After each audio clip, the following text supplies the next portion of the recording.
Well, before day 3 was up, my guild went ahead and jumped in and finished off the floor 2 priest. So we now have access to floor number 3. I don't have a lot of provisions left. In fact, I have 4 provisions left, but we'll still jump in and take a peek at floor number 3.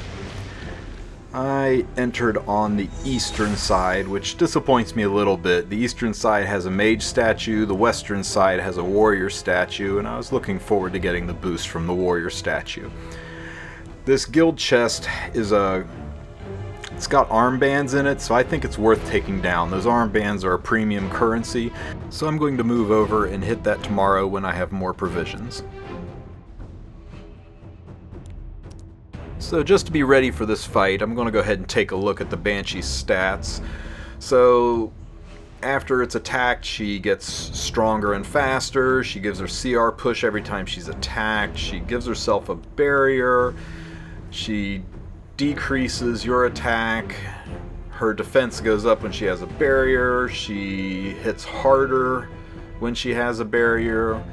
So yeah, this boss is basically designed around progressively hitting harder and harder the longer the fight lasts. So you just want to bring in high burst damage. You want to nuke her down as quickly as possible because you can't do a sustained long fight with this boss. Now before we go in much further, let's talk about the map for floor number 3. You're either going to port in on the left or right, head to one of the mini-bosses guarding the mana lifts, take that to the Warden Islands, kill the Wardens, which will activate the teleporters in the center of the Warden Islands, which will let you then teleport to the central main island and proceed to attack the priest. You don't have to take this exact pathing. Everybody needs to build teams based on the capabilities of their guild. This is the team formation that seems to work best for us, but everybody's teams should be custom tailored to the needs of their guild. Newer guilds with smaller members, might want to do different layouts. They might want to assign people different roles. Listen to your commanders and come up with your own plans. Also, don't forget to collect your rewards. I completely forgot about this, and I've been missing out on my reward boards, so go ahead and get that sweet loot. So now it is the following day. I got my provision boost so I can go ahead and hit this Banshee. Luckily my guild has taken it down to just a sliver of health, so I'm going to just throw in some random green units to try to go ahead and burst it down. I want to save my fire units for fighting the Golem that is guarding the mana lift up north. So this is a team that I went ahead and picked. I'm going with Fire Kawazu because he hits pretty hard. He's got decent attack as a strong warrior. I'll use Kitty Clarissa for the dual attacks. I'll use Momo to spam heal and cleanse all the debuffs off. Wait a minute, what am I thinking? I want Alencia in that front spot, so I need a green DPS for this, so I'll stick Alencia in there. Now for the final unit I need a defense breaker because Alencia's defense breaks are only single turn, so I'm going to use Fire Kawarik. He spams a lot of defense breaks. And wait a minute. I used Fire Kawarik into an ice boss. That's probably not the smartest thing.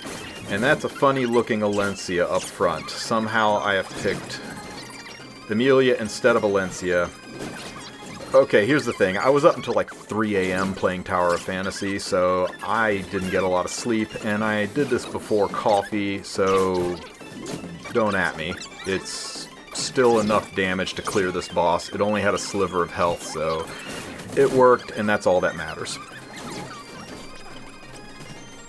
Yikes. Okay, it almost didn't work, but thankfully I got one last hit in, and the boss is dead, and we're able to move on.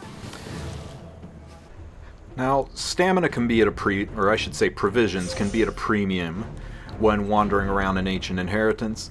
You really want to look at the chests and make sure the reward is worth it. I think 80 armbands is definitely worth it. That's why we push for this chest, but especially if your guild is lagging behind, a lot of these are very skippable rewards.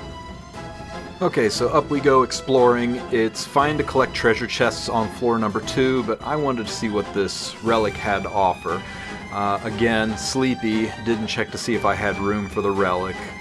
That's something you always want to do. Make sure you've got either room for the relic or a crappy relic that you can replace.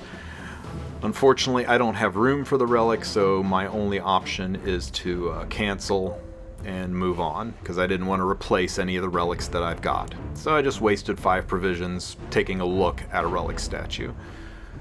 Can't even use it again later.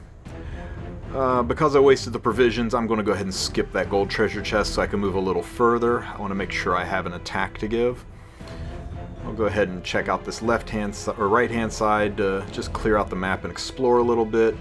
There is absolutely nothing on the right-hand side. So there's a treasure chest and an experience totem. Because I've got the exploration journal, I will pick up the experience totem, and because I want to be able to buy stuff from the shop and we're on floor 3, it's worth opening the treasure chests in my opinion.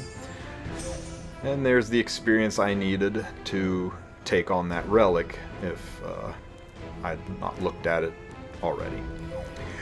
So I got a fight coming up. I will go ahead and boost my warriors up as high as I can get them. And my Soul Weavers died pitifully fast last time, so even though I haven't hit the ceiling on warriors yet, I'm going to pump a few levels into Soul Weavers so that they hopefully live a little longer in this up-and-coming fight. Oh, and I got a phone call in the middle of this, so it's not in a video, but I did give 1 extra level to my rangers just because I don't want a Saria dying on the vine. Now, the Golem is an interesting fight. The higher the Golem is on the CR bar, the harder he hits, and he counters constantly. He does a defense break that inflicts injury, and every 3rd attack he counters, which can be devastating if he's high up on the CR bar. He also boosts his own CR at the end of every single one of your team members' turns. And if you have fewer than 4 people on the team, his damage is increased. Too long didn't read. He attacks, and then he attacks harder, and then he gets extra attacks, and then he counterattacks and gets bonus attacks, and he throws defense breaks in there. So you need to have a lot of healing on this team. Because he's a green unit, I picked this team. Now, the reasoning behind these choices: Sirmia's S1EE gives her an extra chance for a 2nd attack. That will not count towards the Golem doing counterattacks from multiple hits. I'm going with Tam and Asaria so that I can have dual attacks, which do not count towards the counter, and also strong healing and a good source of defense breaks. The final unit on the team is I'm running Acades because I need all the healing I can get with this boss basically spam attacking me and defense breaking. And another reason Acades is nice is all of her skills are non-attack skills, so they won't trigger the boss counterattacking me. Roana might have been an interesting pick here, but I just don't have her drafted. The other advantage too is this makes almost my entire team fire-based, with the exception of Asaria, who is a grass unit, of course, so she's at least not getting any negative elemental impact. So for the fight, I start out by resetting Tamarin and trying to get a defense break and target debuff on the Golem. And I think for the first time in Ancient Inheritance so far, Asaria actually landed all 3 of her debuffs. So here, moving on, it's a traditional fight. Asaria keeps resetting Tamarin, Tamarin keeps boosting the team. You want to make sure Acades only uses her S2, S3 skill, because since they're non-attack skills, it doesn't trigger the Golem's dual attack or counterattack, so you can maintain a constant feed of healing on your units without eating as much damage from counters. Anytime you get a chance to burn Sirmia's S3 skill, do it. It's worth about 100k points when you hit with it. I honestly did not expect this team to work as well as it did. 600k is about twice the damage I expected to do, and I go significantly beyond that. Now, eventually the damage ramps up to the point where the Golem does wipe my team. There was a few moments there where I wondered if I would solo this thing with Acades. She did a 20k all by herself by making sure she threw her S2 barrier up just before the Golem attacked. But eventually the Golem got the better of me, and I walk out of this fight with just a hair over 800k damage, which is about 60% of the Golem's health. So If you want to power through the golems on this floor, this is a fantastic team to use. Remember, this isn't about whale tier gear here. Gear doesn't matter in Ancient Inheritance. As long as you have the units and you put the right artifacts on and you focus in the same classes, anybody can do this same kind of damage. So, because that's so much damage, I'm suggesting this team to the rest of the guild, and I expect this golem will be cleared relatively quickly. And it was. 2 hits later, the golem's down, and that exposes the mana lift, which I can now walk over and take to the central island, or not the central island, but the North Warden Island. So now I'm on the gold team, so I'm supposed to head north towards the Warden, but I want to walk over here and collect some of this loot. I'll go ahead and get that. I should be high enough level that I have room for a relic now. I'm not worried about ranger classes that much. And son of a gun, this is why you've got to check. I didn't check. I don't have room for a relic.